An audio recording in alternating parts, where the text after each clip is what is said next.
Returning to Nazareth. Our return to Nazareth caused quite a stir. It had been more than 5 years since anyone had heard from us. Some even thought we were dead.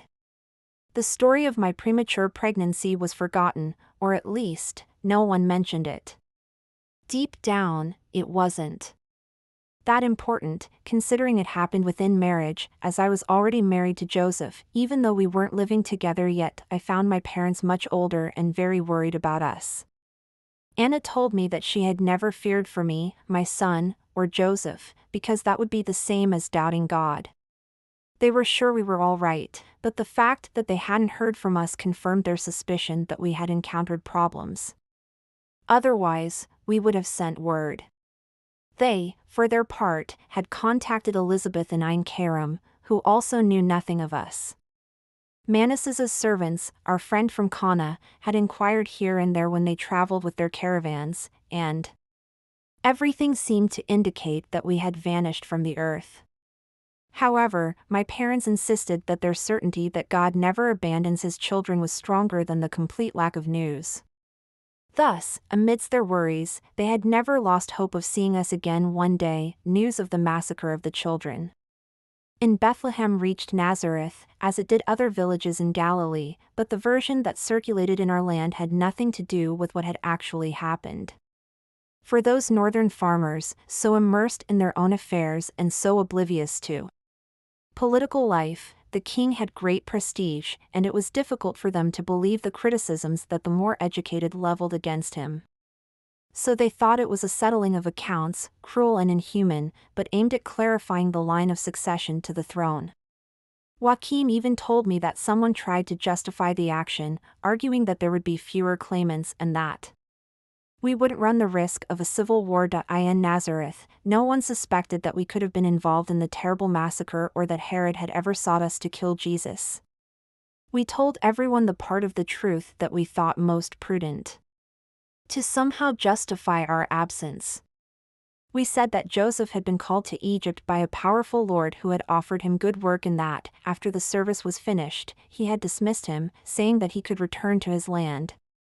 Since we didn't return poorly equipped, as Joseph had managed to moderately increase the possessions that the wise men had left us, it was easy for them to believe.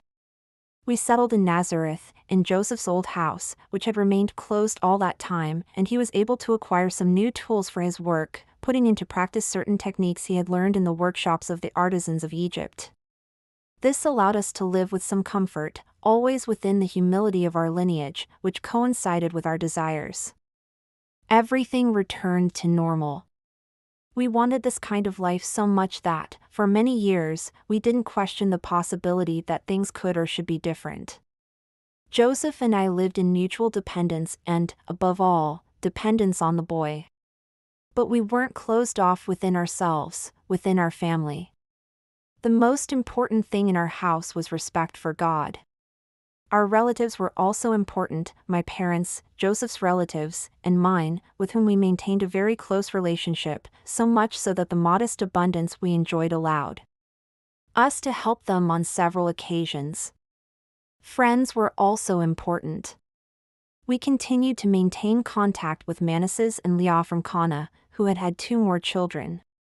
Despite the distance, we didn't miss an opportunity to send and receive news from Zechariah and Elizabeth, as well as little John, who, from the beginning, showed signs of his determined character and his unquestionable fidelity to God. And no less considered were all the others, the neighbors of the village, the poor, the sick, those who passed through the village as migrants. We tried to help everyone within our means, first with our hearts and, if they needed it, also with money. This was the environment in which Jesus was raised, educated, and learned to live as a man. Our life went on quite normally, which for us was a great gift. However, if it seemed that way from the outside, the same wasn't true within our home. I'm not referring to the relationship between Joseph and me, which remained within a true and chaste love as we had intended from the beginning.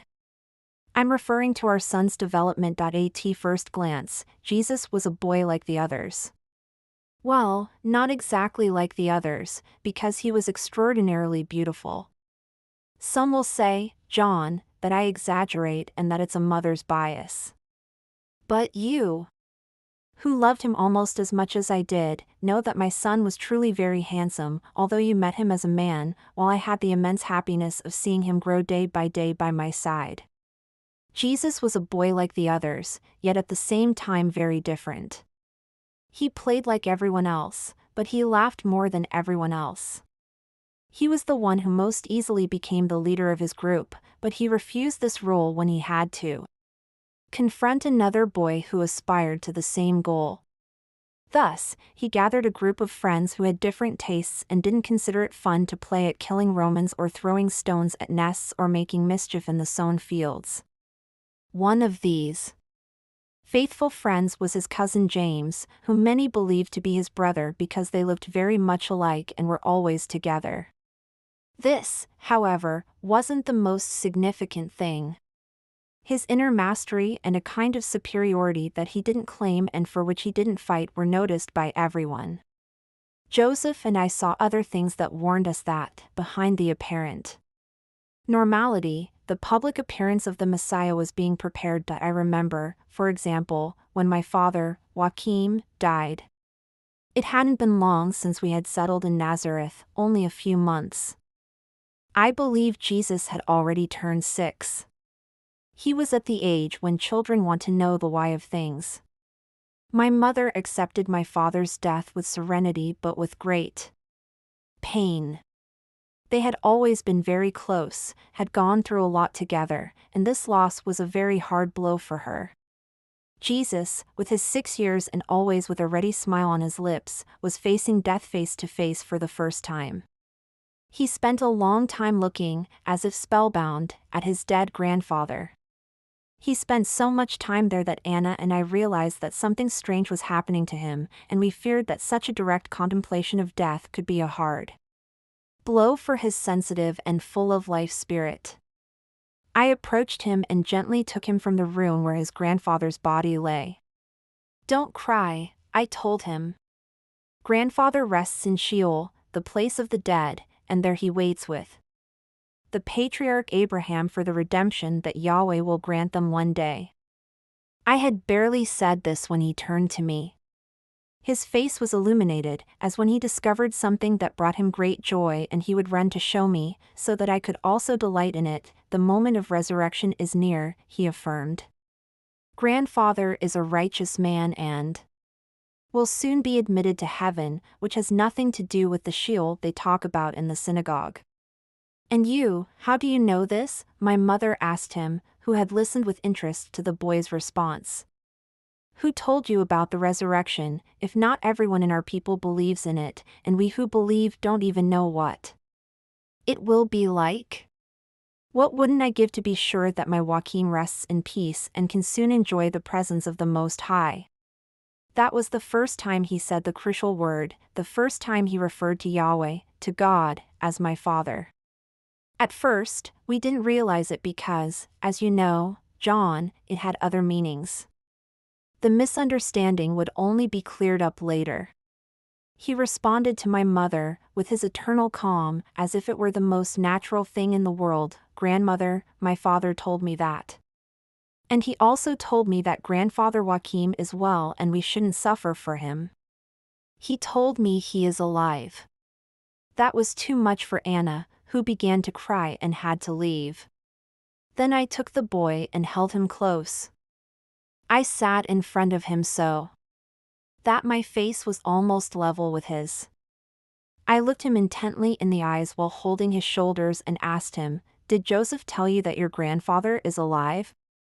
Did Joseph speak of the resurrection of the dead?" "No, not Joseph," he replied, "my father." And he broke free from my arms to go outside, to run with his cousins who were calling him. Calling God Father. My father. That phrase shattered the veil of naivety we thought we were living in. I immediately asked Joseph if he had told the boy about his conception and birth. As I expected, Joseph had told him nothing, nor had Anna, and although he was no longer alive, we could be certain that Joachim had even less reason to have told him. What, then, did my little Jesus know? What was he discovering on his own? Was he alone, or was it God himself who was teaching him what we didn't know? Were nocturnal angels appearing at his bedside to tell him who knows what secrets? Joseph and I asked ourselves many questions, and we decided to continue living normally, but to pay closer attention to the boy's growth. We agreed that I would take charge of talking to him more, not only answering his questions but also asking him questions to find out what God was teaching him, so that we could also learn, above all, what worried me, what worried all of us. Was this identification of God as his Father? We had never heard anything like it in our religion. In our home, we never called him that. We spoke much of God's love, but we always made it clear that it was the love that the Creator has for his creatures, a love from superior to inferior, from the Almighty to his humble servants. It was a great, infinite love, because it proceeded from the Omnipotent and was directed at us, who didn't deserve it. But between this and considering God as a father, there was a chasm. A father is, certainly, a superior to whom obedience is due, but he is also an equal, someone who shares your own blood, even someone whom you will one day have to care for, when the curve of life inclines for him and you are still at your peak.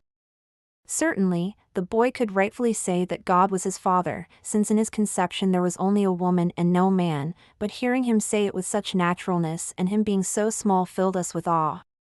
We believed more that his relationship with God would be that of a prophet, one sent on a great mission, the definitive Messiah. We hadn't grasped the intimate relationship that existed between him and God, as if only the task he was to perform in service of the Most High was important. This gave Joseph and me much to think about. I can't say that it was easy for Joseph, because it wasn't. It wasn't simple to hear his beloved son call another father, even if that other was God himself. The tension eased a little when, soon after, Jesus addressed Joseph, calling him Papa, as if nothing had happened. But the seed had been planted, and both my husband and I became aware that not everything was normal and that God was working in our son's spirit, and we had to accept it because that was what he was born for. However, that wasn't the only occasion that made us reflect and that surprised us. I will tell you, John, about other instances. The boy was 7 years old, and his life was like that of any other child in Nazareth, with the difference that he gave his parents no reason for complaint. One day, while Joseph was out of the village, and I was at home, a loud commotion was heard. The boy was preparing some wood in the workshop, fulfilling a task given by Joseph. He had recently begun to help him and learn the craft of artisan, as all the boys of his age did, in the fields, with the livestock or, as was our case, at home. The shouting was very loud, and we couldn't avoid going to the street to see what was happening. He was beside me. Almost at the same instant, a procession passed in front of our door.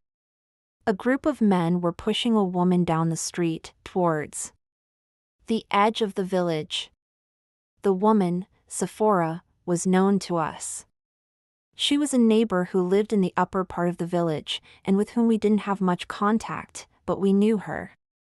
Her children didn't play much with Jesus and his friends, and on some occasions, they even fought with him, as happens between children. Behind the first group, a few steps away, went another, larger group, full of women. There was no need to ask anything, as a neighbor was already questioning one of the members of the group. What happened? Where are they taking her? In truth, the answer was obvious. They caught her in adultery, a man replied, and she will receive the punishment that the law establishes for those who deceive their husbands. The rabbi, it was no longer the good old man we had in the village for years, pronounced the sentence, and we are going to stone her. This will serve as a lesson to others who take advantage of the fact that their husbands are away, working, or suffering under the Roman yoke, to behave like harlots. In fact, Sephora was cheating on her husband with a neighbor and took advantage of when he went to the fields to receive the other man at home. Finally, rumors reached the deceived husband, who, setting a trap, caught the two at the worst moment. I shuddered.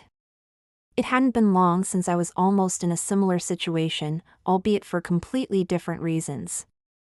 The boy was beside me, clinging to my skirts, and curiously watched the procession go by. He must have sensed something because, he said, looking at me very seriously, like a little man coming to my defense, "Mother, don't worry, nothing will happen to you." Immediately afterward, without giving me time to respond or recover from the surprise at what I had just heard, he said, "Are they going to kill her? And what will they do with the man who was with her? What will happen to her children?" I picked him up, and we went inside. I closed the door, and while the commotion faded down the street, I sat him beside me. "What do you know about your birth?" I asked him. I saw, again, surprise etched on his face, and a certain discomfort, as if I were asking something obvious, something evident that made him feel small having to talk about it. "Mother," he asked, trying to avoid the answer, "why are women who do something wrong punished, and men aren't? Is it only what women do that is wrong, and can men do whatever they want?" I insisted, "Son, we'll talk about that later, but first tell me, what do you know about your birth? Has some boy from the village told you something? Do the other children tease you?" When he saw that he couldn't distract me by talking about something else, he agreed to answer my questions. He told me that he knew that God was his father, but about his conception, he couldn't answer. He even asked me if something extraordinary had happened. He only insisted on saying that God was his father and that Joseph was also his father, but in a different way. Then, a little embarrassed, he returned to asking about the punishment given to the woman caught in adultery. I understood that the mystery hadn't yet been revealed to him in its fullness, but little by little, the butterfly was emerging from the chrysalis, and it wouldn't be long before he understood who he was and what he had come for. I understood, and I was frightened. He was a boy, a 7-year-old boy. He was too fragile to enter the fight in the world of men. So, I asked God to give him more time before he began the mission that the angel had announced and the old Simeon had prophesied in the temple. But I didn't have time to reflect. Jesus was shaking me, restless, repeating the question whose answer was urgent for him. So, I had to tell him something. First, I tried to give him an answer that didn't even satisfy me. They do this so that it serves as an example to other women, preventing them from deceiving their husbands. Why, then, don't they do the same to the husband so that it serves as an example and no one deceives their wife? Can men sin, and women can't? He replied. You know, John, that in our community it is said that the important thing is to find the right question and not the answer. My son was a true Israelite who knew how to tenaciously follow the thread of the question until he found what he was looking for.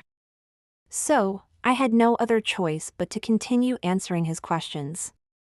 I tried the traditional explanation, which everyone uses to justify the different treatment between men and women, when I realized that it didn't come from God and that, therefore, I shouldn't say it, nor should he hear it.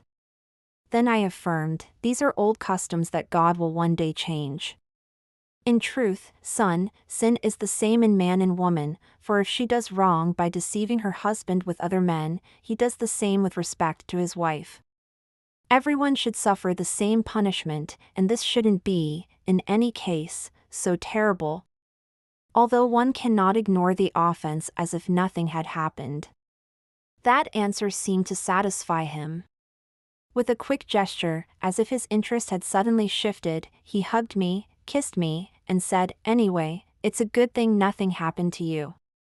And he went out to look for his cousins. The kiss still lingered on my cheek, but he was already gone. Yet, his last words remained, similar to those he had said at the beginning of our conversation. Evidently, God had told him something, and he didn't want to talk about it, or perhaps he couldn't. understand it, limiting himself to intuitions that would later become conscious. Perhaps I should try to help him understand, speaking clearly about his origin. Sometimes it frightened and embarrassed me. And Joseph, on that occasion, wasn't much help, because he dared even less than I to say anything, much less offer an opinion about what should be said. We decided to wait a little longer and continue to pay attention to what was happening in our son's soul. What was happening, however, was a mystery to us. The boy was so normal that apparently nothing was happening. Nothing, until something suddenly occurred.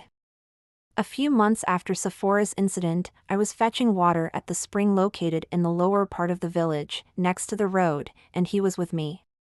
He had turned 8 and was very strong, helping me with this and other household tasks, although he was already beginning to go to the synagogue with his father and hear the other boys tell him that he shouldn't do women's work. He, as I've already said, John, was with me that morning. We had already filled 2 large jars, the ones that were to be carried by me, and we were filling the 2 small ones for him. Just then, we heard, along the road, the lepers chant. It is heard from afar, as the law commands, so that people can move away from them and not become contaminated with the terrible disease. They never enter the villages, and you know that everyone considers them cursed, victims of some grave hidden sin. My son dropped his jar and went toward the road. I ran after him, without worrying about anything, when the jar fell to the ground and shattered. I managed to reach him when he was already at the edge of the road and pulled him back inside. The leper's chant indicated that he was about to pass.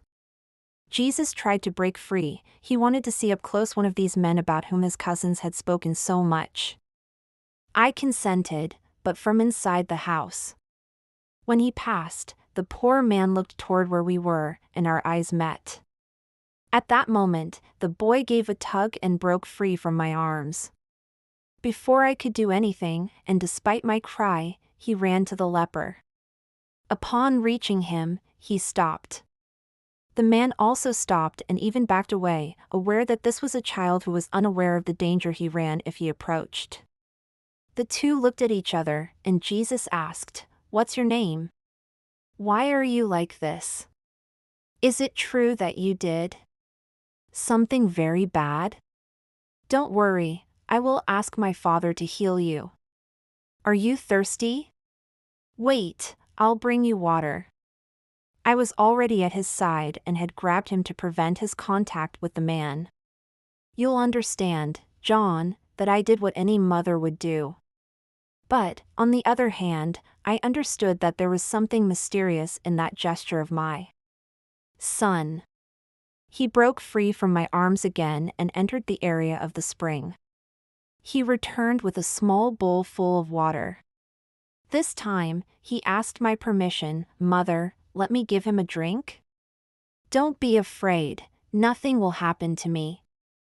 I wanted to grab him so that his fingers wouldn't touch the diseased flesh of the sick man, when he said to me, "Let me. I have to do it myself. I must fulfill what my Father commands." "Wait," I then said to him, "I also want to fulfill what your Father asks of you." So, I kissed the bowl he was holding and let him give the man a drink.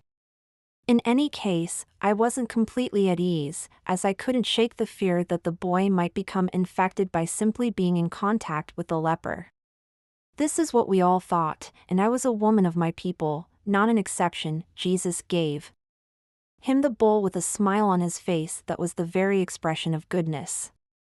The leper was astonished by such kindness, because the most he received was food and drink that some good people left on the road, but without approaching him. I myself had done this on several occasions, and sometimes Jesus had accompanied me, although he had never seen a leper up close. The sick man took the bowl, and a hint of a smile lit up his face. It was then that I shuddered, because the boy caressed his hand as he let him take the container. The leper drank and asked my permission to keep the bowl. "Thank you," he said, "it's been a long time since I've been treated like this." Thank you, little one, may Yahweh bless you, for I believe you did this because you carry kindness and peace in your eyes. He turned and walked away. As he walked, I noticed that he was more erect, with a firmer step, as if he had regained his dignity. Days later, news arrived in Nazareth that a leper had been miraculously cured after drinking water from our spring, saying that 2 angels had appeared to him, one in the form of a boy and the other in the form of a woman, who had given him a drink from a bowl that he still kept. The people were not at all pleased about this, because the news spread throughout the region, and many lepers came to the spring to see if the same would happen to them. The authorities were asked to place armed men along the roads so that Nazareth would not become a place of pilgrimage for the sick. Do you know about the leper? Jesus asked me, very happy. The children of the village, like the other inhabitants of Nazareth, were talking of nothing else. It's ours, he exclaimed. He was cured. I asked my father to do it, and he heard me. I'm very happy, mother. I almost cried, so I had to sit down. Again, the mystery was knocking at our door, and this time, as in the time when I carried him within me and my prayers served to save Leah's son, it manifested itself through an extraordinary cure, a true sign of God's power, although now there was something more. My son taught me that there are no barriers to love and that the true miracle is in breaking those barriers. Another event, which you already know, John, took place years later. Every year, at Passover, we went to Jerusalem. Not everyone did, but for us, it was very important. That time, Jesus was over 12 years old. He was a young man. Tall, strong, handsome, and so good and calm that he attracted attention. Everything went very well as always. Perhaps more than on previous occasions, Jesus, who was no longer a boy, had been concentrated, very attentive to the Passover rites and a little saddened by the spectacle of the slaughter of the lambs. Poor things, he said one day, to the astonishment of his father and me, they are nothing more than symbols. The true Lamb is here, and only he can truly make sins be forgiven. He gave no further explanations, nor did we ask for any. After the festivities, we returned to Galilee. After the first day's journey, when we were preparing to rest, we went to look for him among his cousins, who had not gone to Jerusalem with us that year. We believed that he had spent the whole day with them, as they had become inseparable, especially from James. But he wasn't there. Joseph went one way, and I went another, and we began to look for him throughout the caravan. Night fell, and we didn't find Jesus. You can't imagine, John, the anguish and fear that my husband and I and also the rest of our family felt. Anything could have happened to him, from getting lost to being left in some corner of Jerusalem, injured or even dead.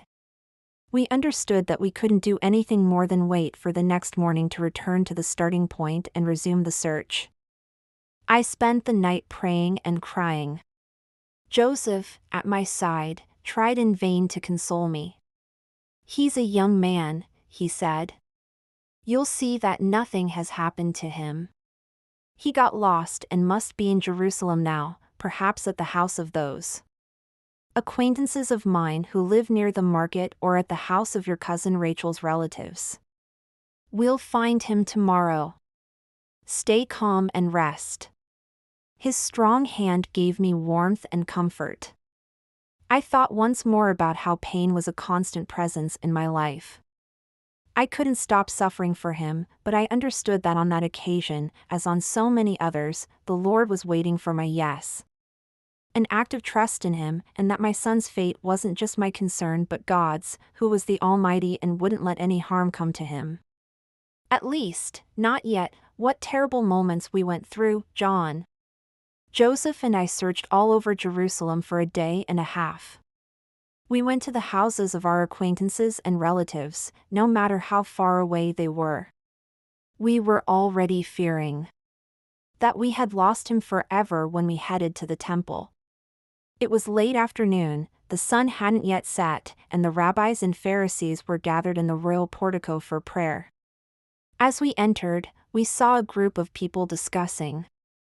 We didn't pay much attention to it because it was normal, given that our people are very fond of debates and questioning one another, especially on religious matters. We approached the group to ask if they had happened to see a lost boy. There we saw him, in the center of the group, sitting among the teachers, listening and asking questions, leaving everyone surprised. I couldn't bear it, and although it was against custom, I entered the circle and stood before him.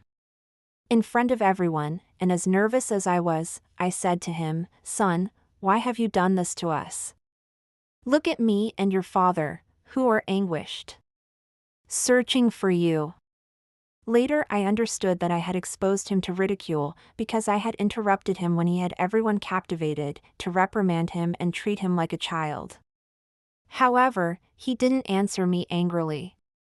Calmly, as if he understood my nervous state, completely in control of the situation and without paying attention to the laughter of some of his debaters who were thus trying to avenge the dialectical defeat he had inflicted on them, he smiled and said to me, "Why were you looking for me?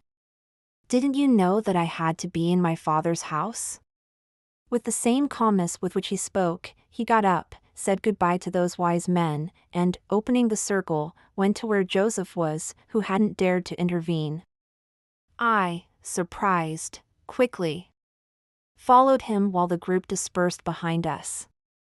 The three of us left, in silence, from the royal portico and began the return to our home. The mystery, John, always the mystery surrounding his figure and all of us. But a mystery that was becoming increasingly thin, that each day was flooded with light and that strove to show itself to everyone, starting with us. This is what Jesus soon did with Joseph and me. But this, dear boy, I will tell you tomorrow.